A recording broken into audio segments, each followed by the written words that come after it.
O God, which this blood made to revenge his death, O earth, which this blood drinks to revenge his death, either heaven with lightning strike the murderer dead, or earth gape open wide and eat him quick, as thou dost swallow up this good king's blood, which his hell-governed arm hath butchered. Lady, you know no rules of charity, which renders good for bad, blessings for curses. Villain, thou know'st no law of God nor man, no beast so fierce but knows some touch of pity. But I know none, and therefore am no beast. Oh, wonderful when devils tell the truth. More wonderful when angels are so angry.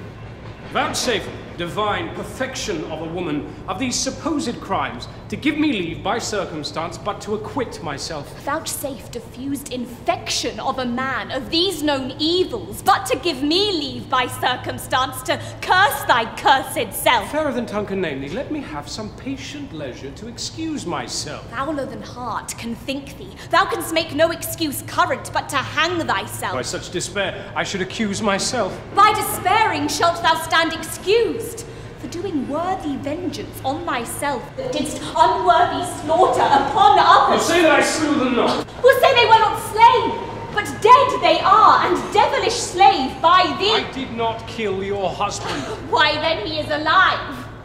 Nay, he is dead, and slain by Edward's hands. In thy foul throat thou liest. Queen Margaret saw thy murderous falchion smoking in his blood, the which thou once didst bend against her breast, but that thy brothers beat aside the point. I was provoked by her slanderous tongue, which laid their guilt upon my guiltless shoulders. Thou wast provoked by thy bloody mind, which never dreadst on aught but butcheries. Didst thou not kill this king? I grant ye. Dost grant me, hedgehog? Then God grant me too. Thou mayst be damned for that wicked deed. Oh, he was gentle, mild, and virtuous. The fitter for the King of Heaven that hath him. He is in heaven where thou shalt never come. Let him thank me that hope to send him thither. For he was fitter for that place than earth. And thou unfit for any place but hell. Yes, one place else if you will hear me name it. Some dungeon. Your bedchamber.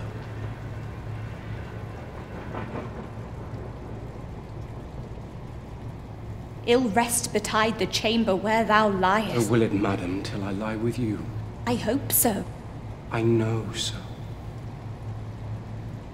But, gentle Lady Anne, to leave this keen encounter of our wits and fall something into a slower method, is not the causer of these timeless deaths of these Plantagenets, Henry and Edward, as blameful as the executioner. Thou wast the cause and most accursed effect. Your beauty was the cause of that effect. Your beauty that did haunt me in my sleep to undertake the death of all the world, that I might live 1 hour in your sweet bosom. If I thought that, I tell thee, homicide, these nails should rent that beauty from my cheek. These eyes could not endure your beauty's rack. As all the world is cheered by the sun, so I, by that it is my day, my life. Black night o'ershade thy day, and death thy life. Curse not thyself, fair creature, thou art both. I would I were to be revenged on thee. It is a quarrel most unnatural to be revenged on him that loveth you. It is a quarrel just and reasonable to be revenged on him that killed my husband. He that bereft thee, lady, of thy husband, did it to help thee to a better husband. His better doth not breathe upon the earth. He lives that loves thee better than he could. Name him. Plantagenet. Why, that was he. The self-same name, but one of better nature. Where is he? Here.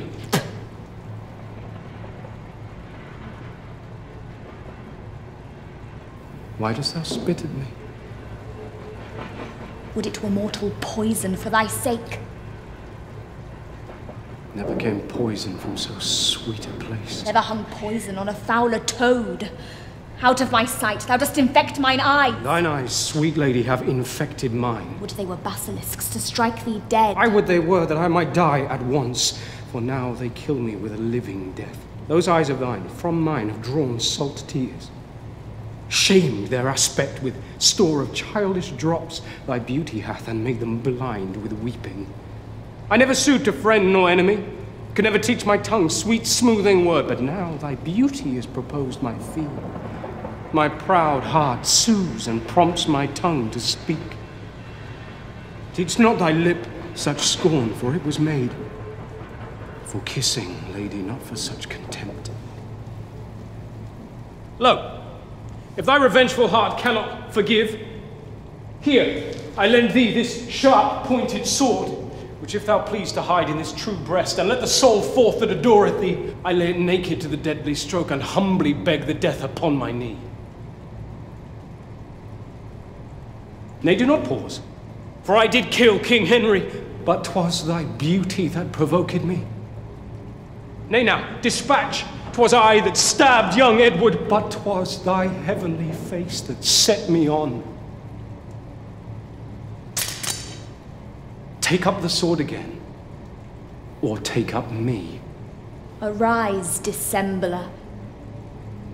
Though I wish thy death, I will not be thy executioner. Then bid me kill myself, and I will do it. I have already. That was in thy rage. Speak it again, and even with the word, this hand, which for thy love did kill thy love, shalt for thy love kill a far truer love. To both their deaths shalt thou be accessory. I would I knew thy heart. 'Tis figured in my tongue. I fear me both are false. Never was man true.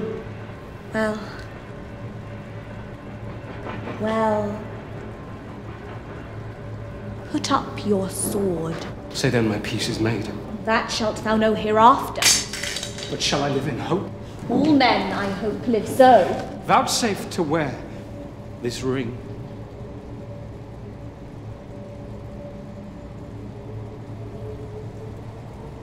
To take is not to give. Look, how my ring encompasseth thy finger. Even so thy breast encloseth my poor heart. Wear both of them, for both of them are thine.